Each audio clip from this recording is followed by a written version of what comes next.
¿Cómo están? Muy buenas noches. Muchísimas gracias por acompañarnos en este espacio de periodismo en plural. Esta noche vamos a abordar 3 temas que seguramente serán de su interés. Vamos a hablar de las madres buscadoras, esta propuesta de paz que le hacen al crimen organizado y la respuesta que se ha dado en las últimas horas. También, por supuesto, el pasado 20 de junio, la Iglesia Católica se unió a este llamado de paz y hablaremos de este llamado precisamente, no solamente con el repicar de las campanas de las iglesias, sino con todo aquello que está en torno a las cifras de inseguridad en México. El tercer tema que vamos a abordar esta noche es el método de selección del candidato o la candidatura de oposición para las elecciones del 2024. Para abordar justo esos temas esta noche, saludo con mucho gusto a Rosario Arena, que está con nosotros. Charo, ¿cómo estás? Buenas noches. Muy bien, gracias. Un gusto, Trini, como siempre. Buenas noches a nuestro auditorio, buenas noches al panel que nos acompaña. Pues un placer estar de nueva cuenta en este espacio, como cada lunes, y un placer saludarte, Trini, y a todos para comenzar esta conversación. Lucía Almaraz. Un gusto, un placer siempre coincidir con quienes hoy estamos en la mesa. Así es, Augusto Chacón. ¿Qué tal, Trini? Buenas noches a todas, a todos. Qué gusto, qué privilegio estar en esta mesa. Pues lo decía ya en un inicio, ¿no? Ahí se hacen las madres buscadoras una solicitud, le imploran al crimen organizado que las dejen seguir buscando a sus seres queridos, a sus desaparecidos y desaparecidas. Les dicen que ya no las amenacen, por favor. Les envía una carta a una serie de grupos delictivos de cárteles en México y surge un video donde el cártel del Noreste responde y dice que acepta esta tregua. Charo, se había visto en la opinión pública una conversación de este nivel entre la sociedad civil, la sociedad organizada y el crimen organizado anteriormente. Fíjate que no, a mí se me hace inconcebible que lo estemos viendo a estas alturas, la situación. Esto nos habla de una realidad dramática, terrible en nuestro país, sobre todo en materia de inseguridad, sobre todo en materia de desaparecidos, más de 100,000 desaparecidos en el país, donde hay 3 estados, 4 que encabezan, entre ellos lamentablemente el de nosotros. Se me hace lamentable, sobre todo, que el presidente de la República avale esto. Las Madres Buscadoras es un colectivo que nació por la desesperación de buscar a sus hijos. Una de ellas dice, ante esta aceptación que hace el grupo organizado del Cártel de Noreste, que dice, el único pecado que nosotros tenemos es querer a nuestros hijos y ver dónde están y que nos los entreguen. Esto nació por una propuesta realizada por Deleisela Quiroga Flores, defensora de derechos humanos y portavoz del Colectivo Nacional de Víctimas 10 de marzo y Unión de Colectivos de Madres Buscadoras de Tamaulipas, y donde ellas están haciendo el llamado de paz a 10 grupos delictivos, entre ellos pues el Cártel del Noreste, el del Cártel Jalisco Nueva Generación, el Cártel de Sinaloa. Son 10 los que están. Entre ellos los que buscan es pactar en 3 ejes, entre ellas el respeto a un sepulcro digno para las personas fallecidas, respetar la vida y el libre tránsito de las madres, familiares y colectivos de víctimas durante la búsqueda, y el cese de los conflictos armados a menos de que sea en el ejercicio de la legítima defensa. Por último, nomás termino de que esto que ellas están pidiendo, esta seguridad, y esto lo que están solicitando lo debería de dar la autoridad, lo deberían de dar los gobiernos respectivos a nivel federal y a nivel estatal, de los municipios y de los estados donde hay un gran número de personas desaparecidas, donde están convertidas en fosas humanas. Y bien mencionas al presidente de la República cuando dice que no actúen de manera violenta, por favor, ¿no? Es el mensaje. Guillermo. A ver, yo en primer lugar, con lo que dice Charo, yo pondría sobre la mesa el drama y el dolor de las personas que han perdido a sus seres queridos. De esa manera, que es lo más aterrador, no saber ni siquiera qué fue de ellos, no poder llorarles en una tumba. O sea, yo creo que primero hay que hacer eco de ese gran dolor. Sí. Entonces, eso es lo primero que quisiera destacar. Segundo lugar, el que ellas tengan que implorar al crimen organizado, clemencia, un entorno de paz, pues es muy dramático y no deja de ser muy vergonzoso en virtud de un Estado que no puede garantizar, porque para eso de alguna manera se justifica el monopolio de la violencia que tendría que tener la autoridad, el poner orden, garantizar la paz, garantizar la justicia. Entonces, estas madres elevan la voz. Hay que subrayar en esto que es episódico algo muy importante.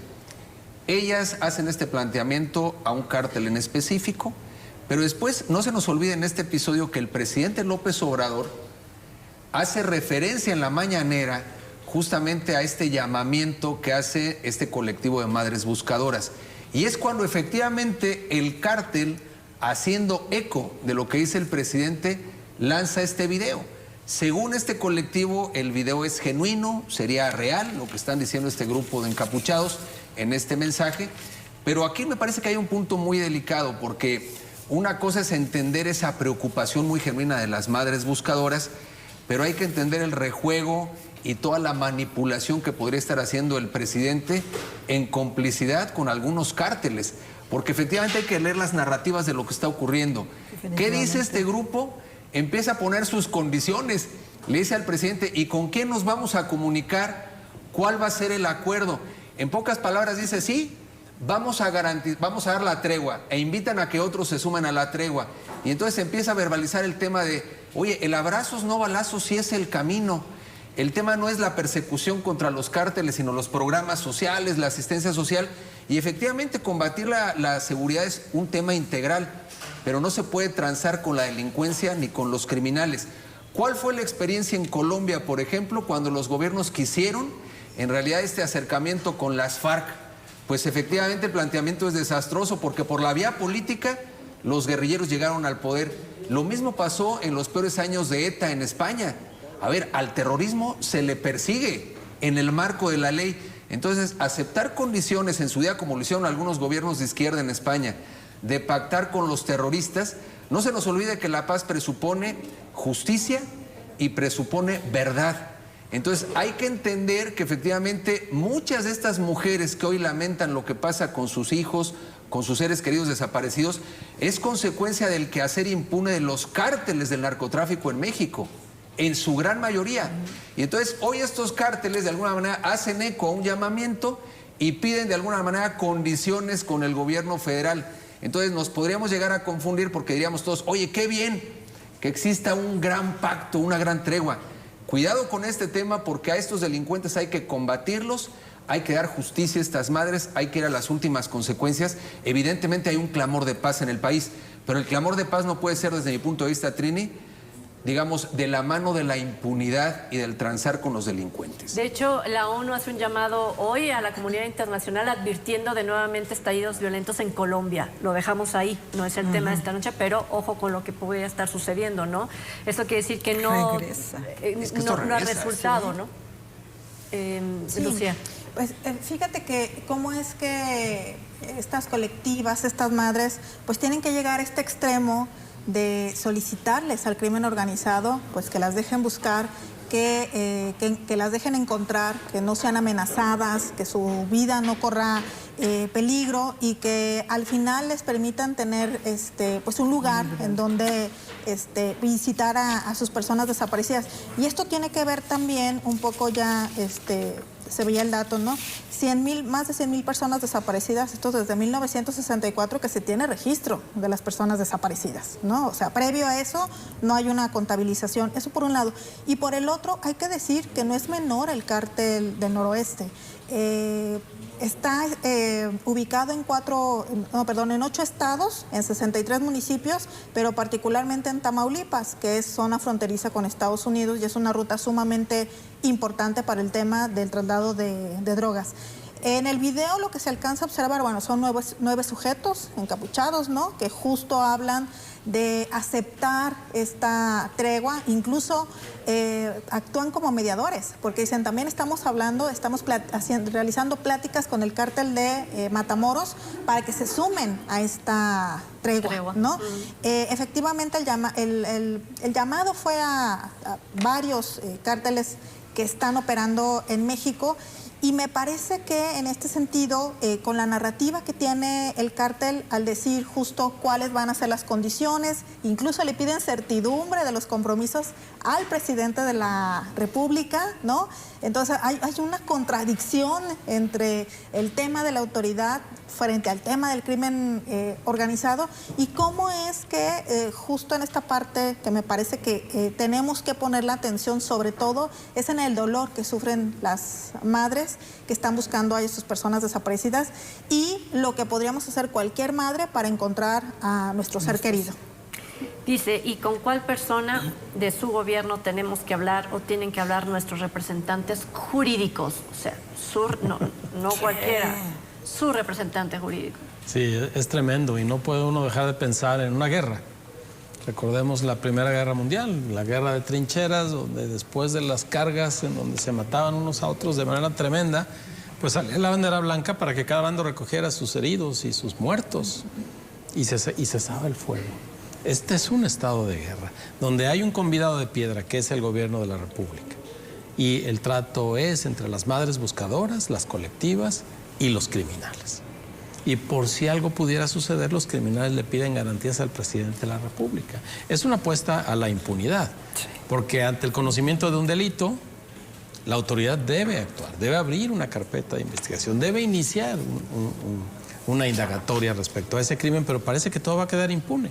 Todo se terminará en el momento en que las madres encuentren, si los encuentran, a sus seres queridos. Todavía me tocó escuchar esta mañana en una entrevista radiofónica una madre diciendo, bueno, pues si ellos estaban en algo mal, pues ya lo pagaron con su desaparición, al menos déjenos que haya un entierro digno, que los podamos encontrar. Es decir, es el acabose del Estado mexicano, donde las buscadoras dicen, hay que tratar con los delincuentes porque las autoridades no nos van a resolver el problema.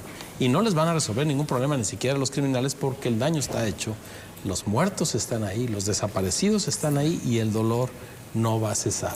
Esta es una claudicación de parte del Estado mexicano a aplicar la ley, a aplicar la justicia. Sí, decía Guillermo que una condición para la paz es la justicia y la verdad. Y yo digo, y la memoria. Porque no podemos olvidarnos de esto que está pasando y están apostando a nuestra desmemoria y por supuesto ya metidos en el alud electoral, al gobierno de la República le viene muy bien que no estemos pensando en esas cosas y que rápido se encuentre lo que sea de encontrar un hueso, un pedazo de un ser querido con tal de hacer algún tipo de rito y honrarlo. Es terrible. Perdón, Charo, no, al contrario. No, bueno, es que Augusto señala algo que me parece fundamental en ese tema. A ver, amén de la impunidad aquí puesta sobre la mesa, también esto se convierte en un gran distractor promovido para el presidente para no entrar al tema de fondo que es la cantidad de muertos y lo que no se ha hecho. Porque claro, si hoy se empieza a suscribir y lo que está en la agenda, en la narrativa del presidente, que es lo que sabe controlar, es el gran acuerdo por la paz, que es una falacia, porque hay condiciones para la paz, no puede ser nunca a costa de la memoria, coincido plenamente, y de la impunidad. Entonces resulta que en lugar de poner el foco en lo que no se ha hecho, en por qué hemos superado y esos 100,000 desaparecidos, con registro posiblemente hay más, en fin, y muchos han tenido lugar ya en este gobierno, con lo cual ya no puede el presidente mirar hacia el pasado como lo suele hacer. Me parece que hay que entender que esta parte que para muchos puede ser muy atractiva, muy novedosa, de un gran acuerdo de paz con los narcotraficantes y demás, pues es meterse a la espiral de la violencia, de la impunidad y de la desmemoria. Y que te lo voy a poner, perdóname, Charo, pero ¿qué va a pasar el día que se rompa ese pacto? ¿Qué va a pasar el día que no sucedan las cosas como están acordadas? Estas personas que ahorita están seguir buscando a sus hijos, se han vuelto víctimas también. Sí. Se revictimiza justo a estas madres que las han secuestrado, que las han matado, que ya no están para buscar, las han asesinado, justo. Entonces, ¿de qué forma juegan ahora ellas, no? Y me refiero a ellas mujeres porque en su mayoría son mujeres las buscadoras, de hecho se llaman madres buscadoras, las colectivas. ¿Qué papel van a jugar ahora, no? Sabiendo que están en la mira del grupo, de cualquier grupo criminal. Y que los grupos criminales les están dando así como una especie de que te estoy haciendo caso, porque hubo 3 grupos criminales que respondieron a ello, no de manera así directa. Sin embargo, por ejemplo, hay estados como Sinaloa, el propio Jalisco, Tamaulipas, Zacatecas, donde de manera anónima estaban mandando ubicación de dónde estaban las fosas clandestinas. Nosotros tenemos varios ejemplos en los últimos días donde se encontraron fosas clandestinas, donde se encontraron un número considerable de bolsas con restos humanos.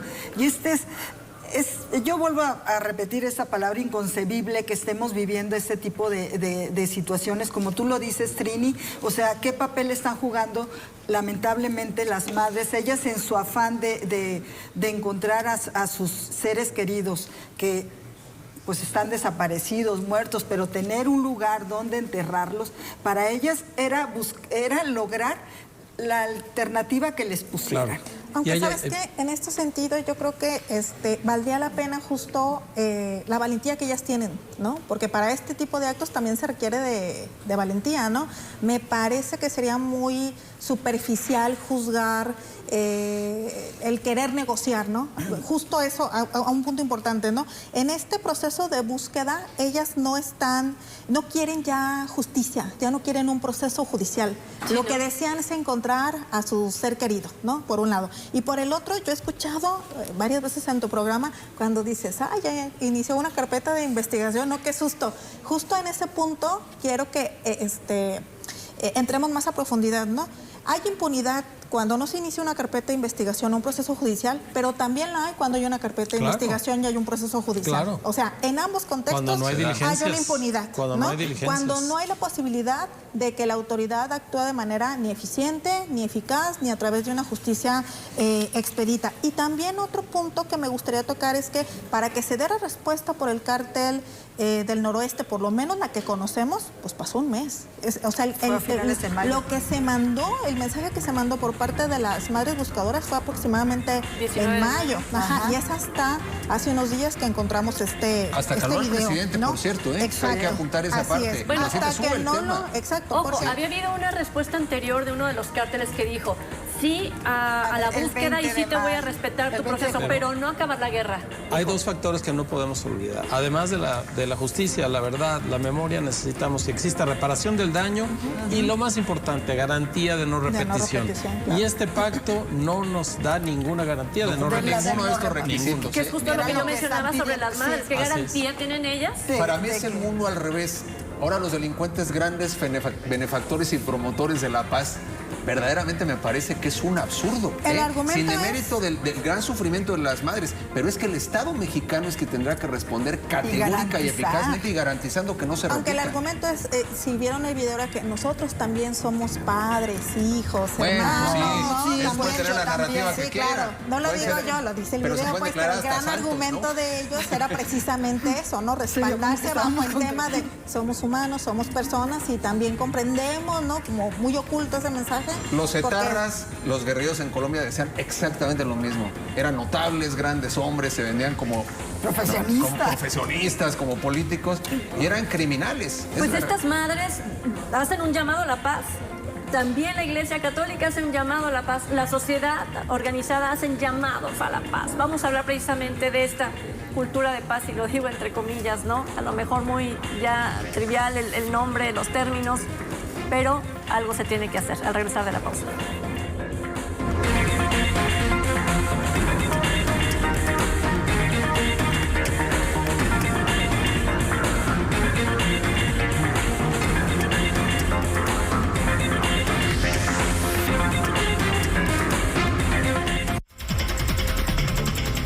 Manda tu video, comunícate con nosotros. ¿Qué te afecta? Nos interesa. Abusos, agresiones, baches, basura, fugas de agua. Tu bienestar y el de México es nuestro objetivo. Hazte presente, contribuye, aporta tu grabación y sé parte de N+ Noticias.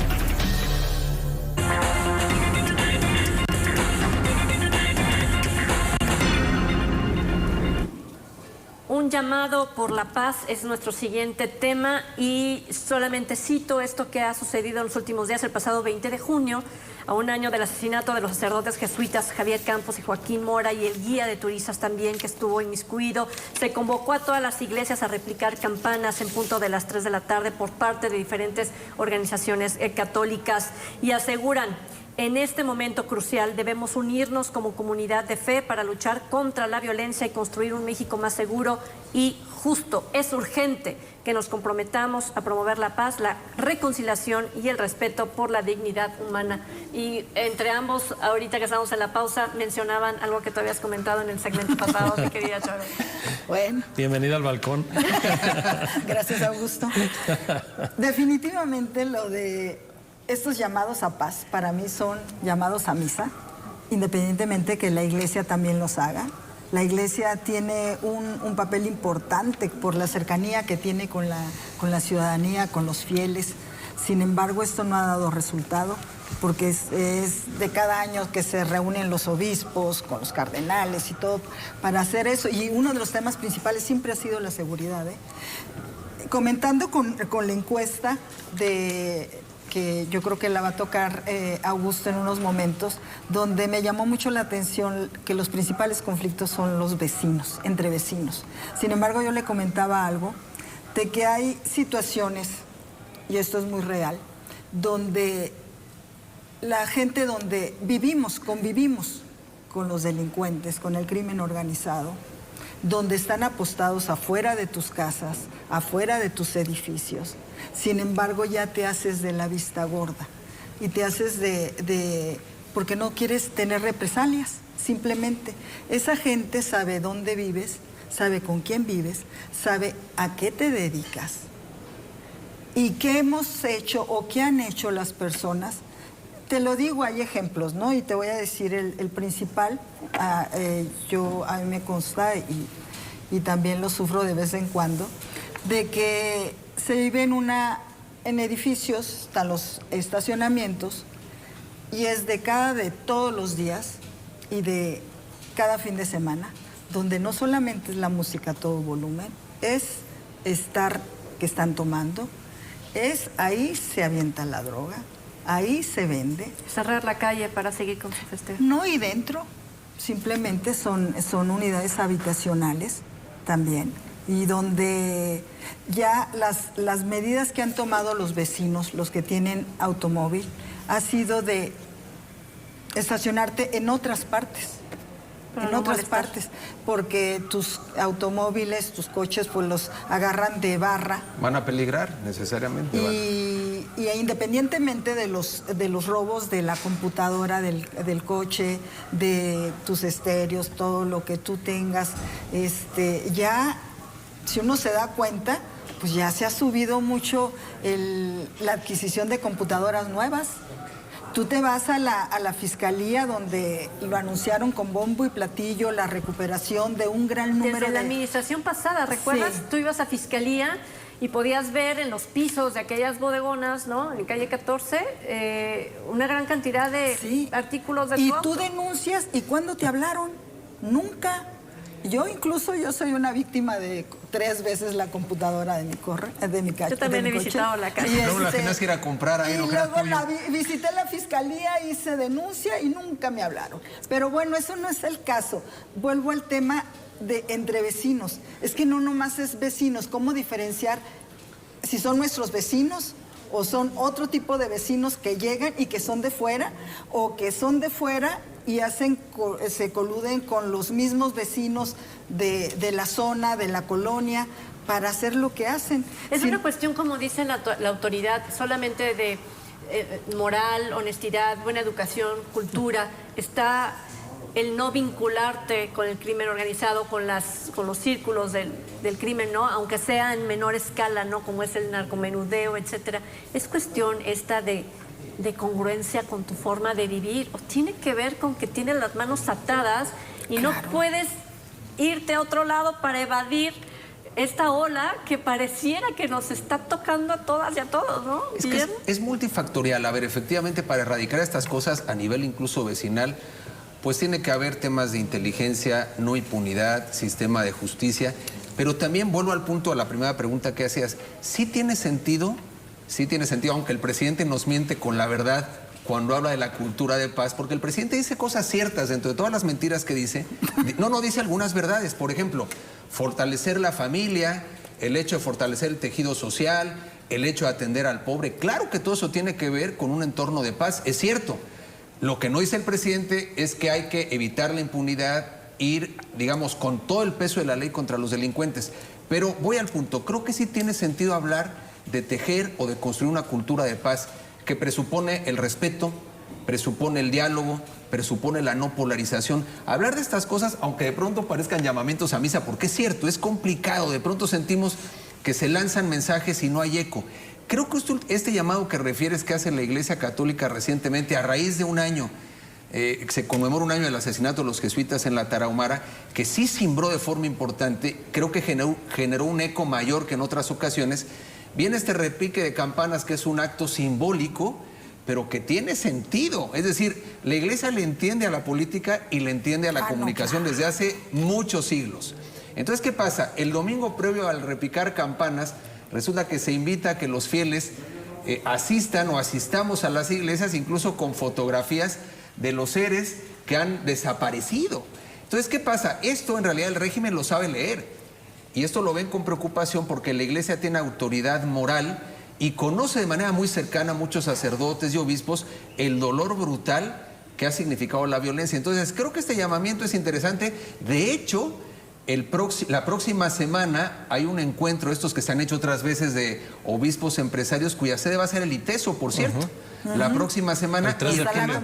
El 3 de julio. El tema es la paz y es llevarlo al terreno de los jesuitas, que me parece fantástico para abordar este tema. Y el tema que lo van a abordar, me cuentan a mí, más de 150 empresarios y 40 obispos, es un encuentro nacional. El tema es la paz. Entonces creo que no deja de ser interesante que sea ahora en Jalisco, que sea en el ITESO y que sea a un año del asesinato de los sacerdotes jesuitas. ¿No? Sí, fíjate que a mí sí me parece que hay una incidencia fuerte. Es decir, o sea, a mí no me parece que sea menor el que la Iglesia haga un llamado de paz, justo precisamente por el tema de la influencia que tiene sobre, no traigo la cantidad, ¿no? Pero tal vez tú me puedas ayudar. Los 80 millones de iglesias, católicos. exacto, ¿no? Entonces me parece que en ese sentido la Iglesia hace un tipo de manifestación, no lo hace realmente en las calles como lo hacemos las personas, pero sí es una manifestación que hace ante el principal problema que más nos preocupa a la ciudadanía, ¿no? No tenemos que decir ni siquiera estudios, nada, o sea, es lo que más nos preocupa hoy, ¿no? Y en ese sentido también hay que decir que, por ejemplo, en algunas estadísticas, ¿no? Se marca ya de manera muy clara en dónde nos sentimos más inseguros, pues justos en las calles, en los cajeros automáticos, en el transporte público, ¿no? En el tema de las mujeres, en la propia casa, que tendría que ser el lugar más seguro. Y también me parece que esto, que es sumamente complejo y que se necesitan muchos más procesos que nada más decir vamos a la cultura de la paz, es que las acciones, tanto a nivel federal y estatal, han sido meramente reactivas. Pero necesitamos más que eso para ir a un tema de paz, ¿no? Se requiere la prevención al delito, se requiere fortalecer a las policías, se requiere rendir cuentas, se requiere un fortalecimiento en el presupuesto para las policías. Entonces, todo esto que decimos es multifactorial, nos podría llevar a largo plazo a un proceso de paz. Pero eso hoy no lo vemos de manera tangible. Sí, tomarlo en serio. En el contexto en el que estamos, o sea, el término paz tiene mucho más. Tiene mucho peso, tiene mucho peso. Exactamente. Y suelta las estadísticas. Sí, ya que... ¿no? Ya estamos aquí. El estudio al que hace referencia, Charo, tú también, Trini, es el que trimestralmente presenta el INEGI en la Encuesta Nacional de Seguridad Urbana, con ciudades de interés. En el caso de Jalisco es Zapopan, Tlaquepaque, de Guadalajara, Tlajomulco y Puerto Vallarta. Mide cómo siente la gente la inseguridad. En el caso de las áreas, en las ciudades de Guadalajara, es una percepción de inseguridad muy alta. En Puerto Vallarta es menor. Pero el caso es que las autoridades suelen decir es que son los medios de comunicación que replican el discurso de la violencia y la gente se siente insegura. Estamos haciendo muchísimo y no tendrían por qué sentirse así. Nosotros tomamos lo profundo de ese mismo estudio, Jalisco cómo vamos, y vemos de dónde se entera la gente, por ejemplo, de las cosas violentas. Y principalmente se enteran las personas por los vecinos y las vecinas, en las pláticas incidentales.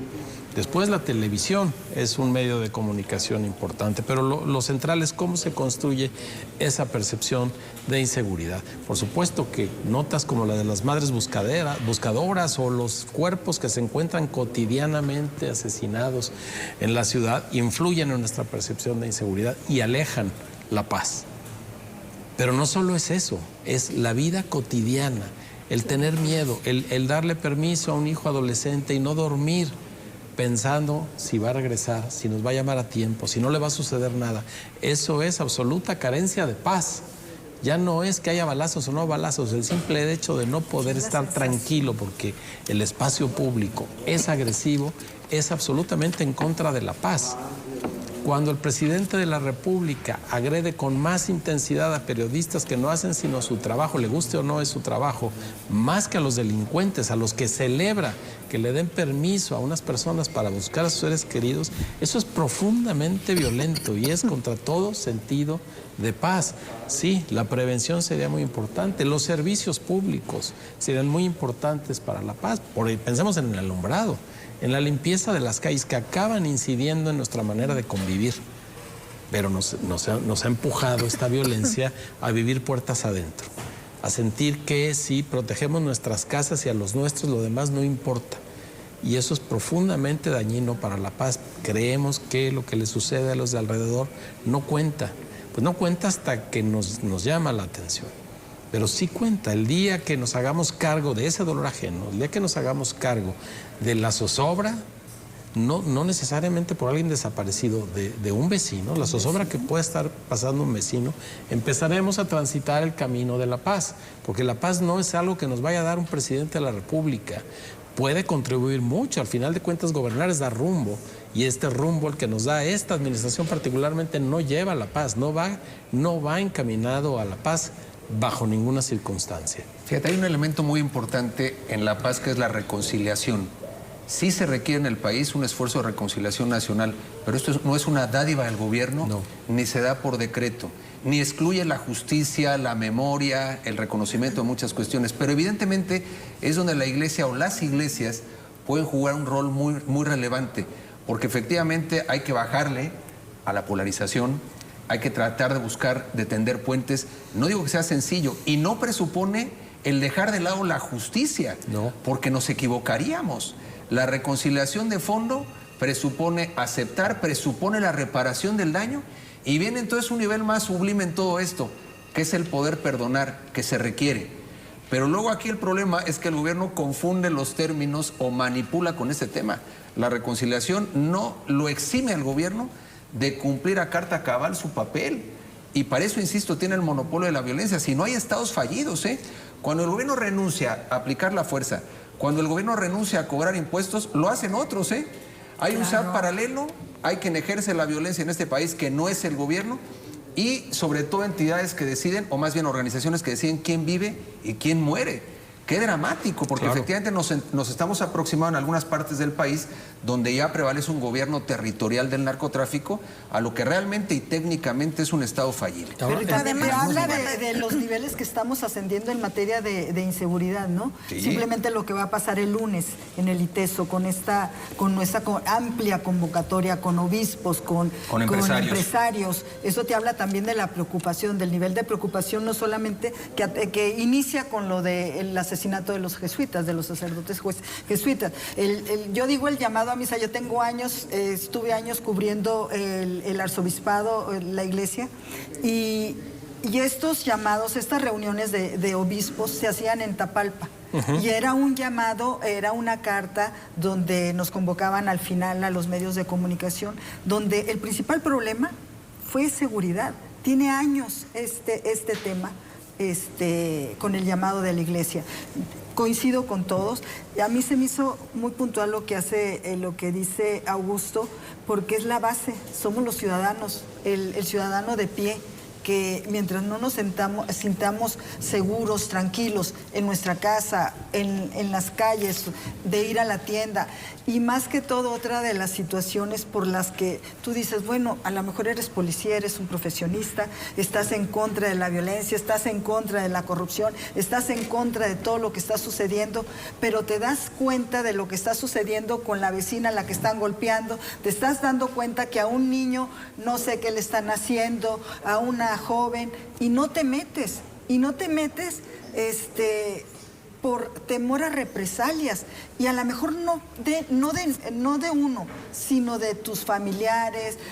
No sé, ese tipo de cosas, se me hace muy puntual eso, porque de ahí es donde está la base. Lo demás, los pactos de paz, de la tregua, todo eso, y pues eso le corresponde a los gobiernos, al gobierno federal, al gobierno estatal y a los municipales. Y creo, ¿sabes qué, Charo? Perdón que te interrumpa, pero creo que la palabra es empatía. Sí, claro. ¿no? Ponernos en los zapatos de las y los demás. Creo que aquí hay otro punto muy interesante también, que es, tenemos en nuestra cultura, en la enseñanza, por ejemplo, de la escuela, ¿qué es la paz? ¿Conocemos la paz? ¿Razonamos? ¿Interactuamos? ¿Hemos sido bajo... formados para la paz? Sí. Esa es la pregunta. Esa sería la pregunta. Eso, claro. Pero Comenzando en el también- ámbito de la familia, porque en el fondo hay temas que no dan ni la escuela. No, si el Pero- problema comienza El problema vecinal es porque comienza están en en los casa. grupos más, en el Y núcleo que de la tendríamos que sociedad. a la pensar familia. en que el concepto de la paz tendría que ser bajo esquemas mucho más integrales, ¿no? Si estamos pensando en un tema de seguridad, pero también ahí está el tema de las acciones que puede emprender de manera conjunta, por ejemplo, con el Poder Judicial, ¿no? Porque también hay una desconfianza en las instituciones ante este ánimo de que voy y denuncio, ¿no? O hago algo y finalmente no va a suceder nada. Entonces creo que también tendríamos que tener una visión mucho más holística, mucho más integral para que nosotros también como ciudadanía nos podamos sentir integrados en ese concepto. Es en el sistema judicial, las policías, etcétera, en quien menos se confía. Por supuesto, no hay ninguna confianza en el sistema de justicia. Y algo muy importante, este individualismo nos ha llevado a que desconfiemos de los otros y ahí no hay manera de construir la paz. ¿Quién es el que nos amenaza? El que no nos parece similar a nosotros, a lo que apreciamos. Un migrante se vuelve amenazante, una persona en situación de calle se vuelve amenazante y hay que revisar las llamadas que recibe la policía porque está viendo el vecino a una persona en situación de calle y piensa que ese es el que le está dañando, quizá es quien robó. Ese ajenarnos, ese hacernos a que el diferente sea el problema, nos aleja completamente de la paz porque no nos abrimos a decir que la construcción de la paz está por otra vía. Y bueno, hace un momento tú mencionabas que hay necesidad de también tener una visión sobre qué le pasa a las mujeres. Y yo creo que mucho de esto es que está muy segmentada la sociedad y se habla de justicia y se habla de derechos y se habla de participación para aquellos grupos que a lo mejor están de una manera muy favorecida en el ejercicio de... Y hay un tema muy interesante que tiene que ver justo con el proceso político y electoral, es cómo se va a elegir a la o el candidato de Va por México, ¿no? Esta coalición de oposición al gobierno de la 4T. Y hablaremos, por supuesto, de una iniciativa que anuncia hoy el gobernador del estado y que posiblemente dé a conocer hasta el día de mañana sobre la garantía en términos de paridad e igualdad de la participación de las mujeres en la política. Así que de eso hablaremos al regresar de la pausa.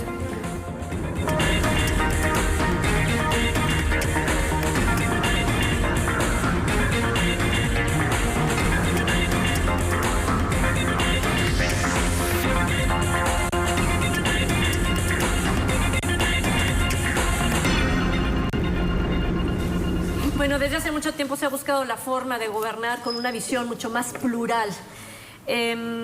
Hay un anuncio ya por parte de estos partidos que pertenecen a la oposición, un método para elegir justo a quien será el mejor perfil, así lo dicen, como candidato para pues estar al frente de esta oposición de la 4T y ser, de ahí sacar el candidato o candidata a la presidencia de la República. Ellos dicen que es un mecanismo y un método inédito, pues a lo mejor inédito para la oposición, pero muy copiado para Morena. ¿No lo viste así cuando empezaron con que se iba a elegir a través también de una encuesta, Augusto?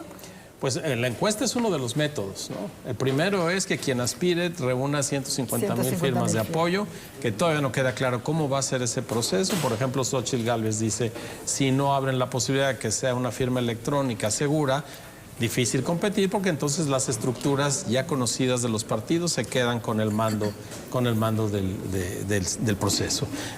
Mismo que ya hizo que algunos notables renunciaran al proceso, justo porque dicen los partidos se están quedando con todo. Después de reunir estas firmas, tendrán que tener un debate entre quienes las hayan conseguido, que es el boleto de entrada para pasarla al primer cadenero. Es el primer peaje. El primer peaje. Sí, claro. Después de este debate, después de haberlos reunido y de un debate, se hará una encuesta para ver quién sale mejor librado y al final habrá una más grande a escala nacional donde se dirá no quién es el candidato, porque no quieren violar la ley, o la candidata.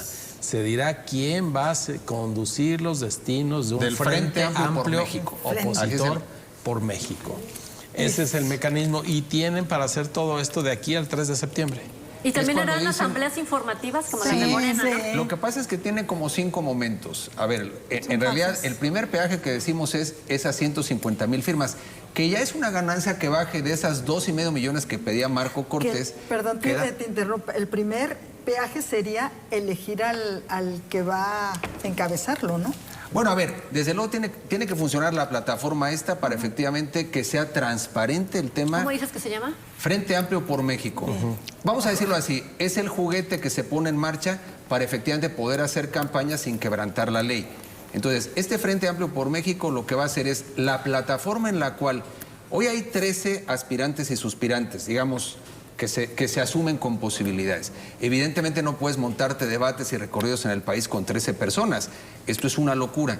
Entonces ponen un primer filtro en esas 150,000 firmas. Los que las reúnan, que aquí viene un primer pero de la historia, aunque yo creo que visto lo visto, el tema, digamos, me sorprendió positivamente cara a lo que yo veía en esa verdadera guerra interna. No digo que esté resuelto el asunto, pero cuando menos ahora hay de alguna manera ciertas reglas puestas sobre la mesa. ¿Qué va a pasar? Que con los que logren reunir las 150,000 firmas, y decía que hay un pero ahí, ¿quién las puede juntar? El que tenga estructura partidista y más dinero. Que ese es también, a ver, también hay que decir que no hay plan ni método perfecto, pero entonces ahí algunos pasarán, otros no. Con esos que pasen, se va a ir efectivamente a estos foros regionales. No, perdón, a un primer foro regional único. Sí. Después habrá una encuesta, digamos, con los que van a ese foro, y esa encuesta combinada con un tema de elección, una primaria, pero ojo, la primaria está acotada a los que forman parte del padrón que votaron en esa plataforma del Frente Amplio Va por México. Es decir, suponiendo que imaginemos que hay 10 o 15 candidatos o precandidatos, como lo queramos ver, que junta sus 150,000 firmas, tendrás aproximadamente 2 millones, un padrón de 2 millones de personas que podrán votar en la elección, en 300 distritos, 300 puntos de votación. El argumento de no hacerlo amplio, que ahí sí les concedo razones, oye, no quiero que Morena venga a decidir quién es el candidato de la oposición movilizando a sus huestes. En fin. Es que, perdón que te interrumpa ahí, ¿había alguno de estos posibles candidatos o aspirantes a que esto sería abierto al Así es, público? sean Ah, sin no, ver, no pusieron candados. afiliados No, hay quien decía de que PRI, sí. PAN, PRD. Hoy Pero- dijeron que podía Hoy ser dijeron que cualquier no. persona. Pero Cualquier persona, pusieron, pero- blindaje. Cualquier persona, pero ese es el punto, ¿no? Es Desde para luego, entenderlo, pues, si, ¿no? Si Trini Porque se voy quiere a querer apuntar yo llegar y- mañana, ajá. Trini junta sus 150,000 firmas, las suscribe en esa plataforma y entonces eres elegible ir a la segunda ronda.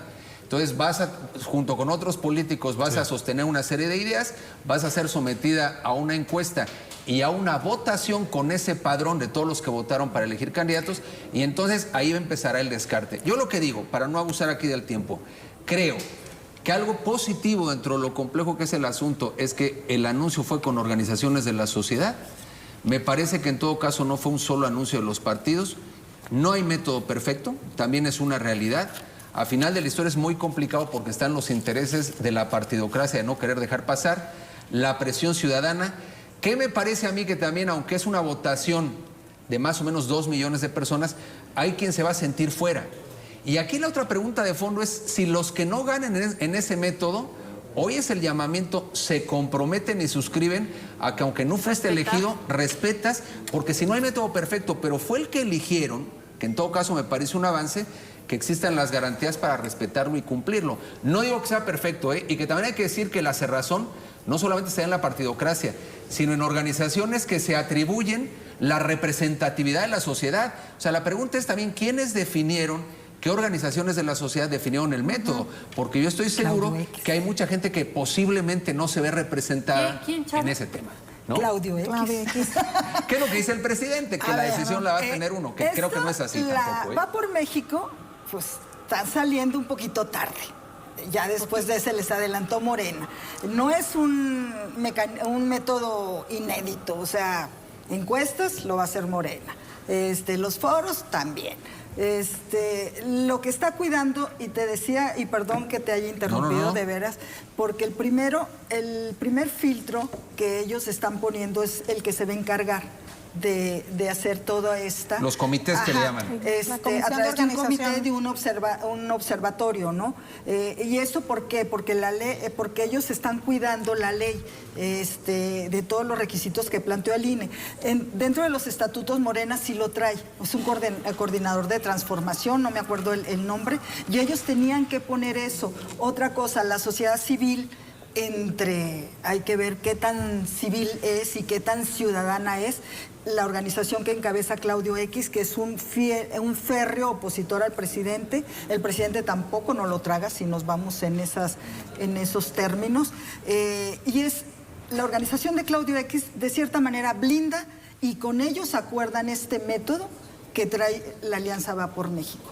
Otra de los que está cuidando la Alianza Va por México son los dineros, porque también no es pre-campaña, es un asunto interno donde no se debe de manejar el recurso. Pero ahí tiene que ver, bueno, lo dijeron hoy, ¿no? Que tiene que ver con que se van a solventar todo el tema de gastos con las prerrogativas ordinarias que tienen cada uno de los partidos. Bueno, que también por seguramente, pero ¿sabes qué? Ahí también hay que estar muy atentas, porque en tema de fiscalización, la autoridad electoral va a estar muy al pendiente y las prerrogativas... ¿Cuál pendiente? Bueno, Sí. tendría que estar muy al pendiente. Con Morena le has perdonado todas. Sí, hay que ver las Perdón, soy corcholatas. ingenua, Hay pero en que tema ver, de sí. fiscalización a los partidos hay un tema que se tiene que observar.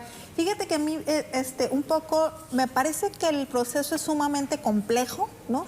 O sea, en el ámbito de no querer repetir, digamos, lo de Morena, bueno, hacen diferentes fases, pero Para termina caer en lo siendo mismo. lo mismo que Morena, ¿no? En esta parte los escuchaba, ¿no? A Marco Cortés un poco en entrevistas y decía, no, es que nosotros no estamos fuera de la ley. No, sí lo están, ¿sí? Porque se están adelantando igual que lo hizo Morena con un tema de Pero mal harían que no. candidaturas, ¿no? Mal Sí, harían que no, también, digo, fíjate que sí, ok, coincido. O sea, Todos se han adelantado. Es lo que te iba a decir, es que todos se han adelantado. O sea, si se ¿no? rompe la ley Y por no todos tienes los hora para hacerlo, principal, te pues, tienes que fusionar, vamos tienes a que Y para jugar. el tema de, por ejemplo, las 150,000 firmas que todavía decían, mañana se dará a conocer el tema de la plataforma y demás, van a tener 20 días para poder obtener la totalidad de las firmas, ¿no? Efectivamente hay un debate, pero dentro de esos debates también lo que escuchaba es que va a haber estudios de opinión. Pero, A la par, sí. Exacto, pero tampoco está definido en este momento quiénes van a realizar los estudios de opinión, pero tampoco las encuestas, ¿no? Y coincido con el tema de las organizaciones de la sociedad civil, porque también hay que observar que muchos de los que representaban organizaciones de la sociedad civil no les pareció el método y se bajaron. Uno de ellos creo que fue Sergio Aguayo, el ¿no? gobernador de Yucatán. Exacto, Germán así Germán es. Martínez, Germán el presidente del PAN. En esta parte de los 13 aspirantes que hay, solamente van a quedar 3. Es decir, de estos 150, de los que van a tener es. todas las firmas, aunque 7 pudieran obtener las firmas, finalmente se va a realizar la votación y van a quedar única y exclusivamente 3, que son los que van a pasar a las siguientes fases o rondas, ¿no? Entonces, me parece que, por ejemplo, en este mecanismo también pierden pierden la opción de que MC pudiera integrarse, ¿no? Bajo este pero proceso MC no no va a va a haber integrar posibilidad. bajo ninguna Sí, circunstancia. no va a tener Esa es la la realidad. posibilidad, ¿no? Y, por ejemplo, finalmente lo que sí es que se lanzan a decir cuál va a ser el proceso con las fases, pero en los siguientes días vamos a conocer las cosas muy específicas, las cosas muy a detalle. Y mientras, pues que se sumen las casas encuestadoras, ¿no? Claro. Ahora hay que decir a favor de... Sí. Hay chats de Sheinbaum, por ejemplo, y de Marcelo Ebrard que nos mandan encuestas a los medios de comunicación y donde arriba va Sheinbaum con 20 puntos. De las eras, ¿no? Y yo creo que a lo mejor es la misma casa encuestadora y Marcelo Ebrard también como 20 o 30 puntos por arriba de Sheinbaum.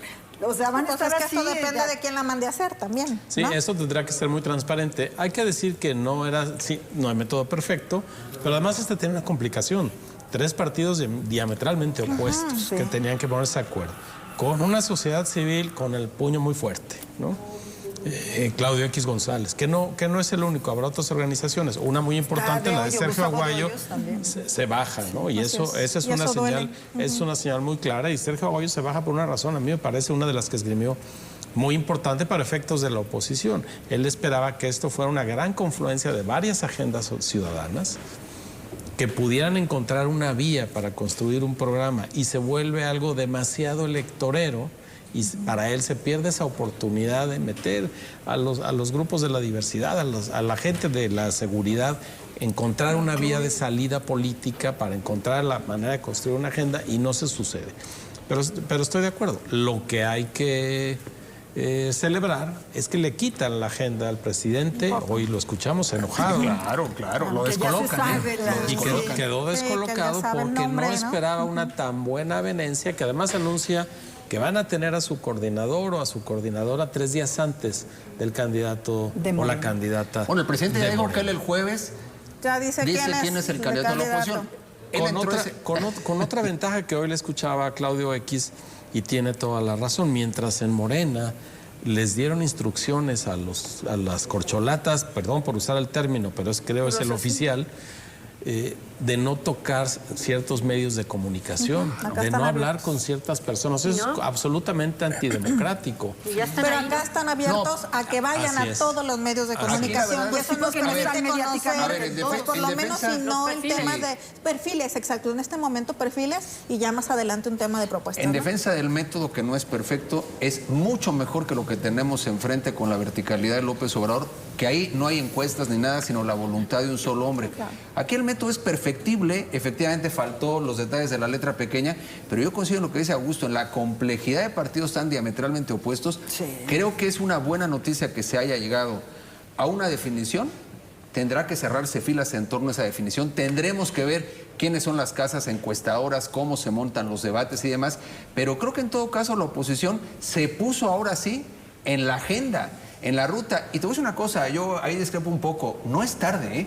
La política a veces se define en una semana, ¿eh? Exacto. Lo que quiero decir, el vuelco se puede dar en lo que se construye, porque a partir de ahora, si el escenario cambia para López Obrador, si se es fuerte para provocar nada más que el tema de infraestructuras va a ser un tema importante, porque no todas ni todos los que aspiran tienen la misma infraestructura, y eso no les pone ahora sí que el piso parejo. Lo que implica un reto, PAN, PRD, mezclándose para lograr una convocatoria única, es al mismo tiempo el lastre, porque un reto que nosotros le pondremos, me refiero a quienes estamos en los medios de comunicación, a ver si esos 3 partidos ahora sí dan señales de transparencia. Exacto. Y si podemos ver que el proceso es realmente como lo están pintando, porque tampoco están como para que les creamos, justo porque hoy dieron un campanazo. Y otra cosa, o sea, dicen de que ahora ellos, a diferencia de los de Morena, sí van a estar en todos los medios de comunicación, como los dice. Lamentablemente, varios de ellos tuvieron,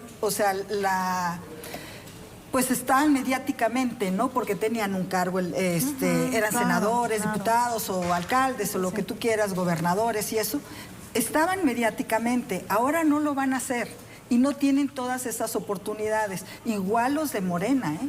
Porque ya obviamente hay una fortaleza, que estuvieron como jefes, como jefe del gobierno de la Ciudad de México, secretarios de Estado, pero vienen como Juan por su casa. Y me quedan 2 minutos para terminar y no quiero dejar este tema. Los temas de hoy, de verdad, muy bueno.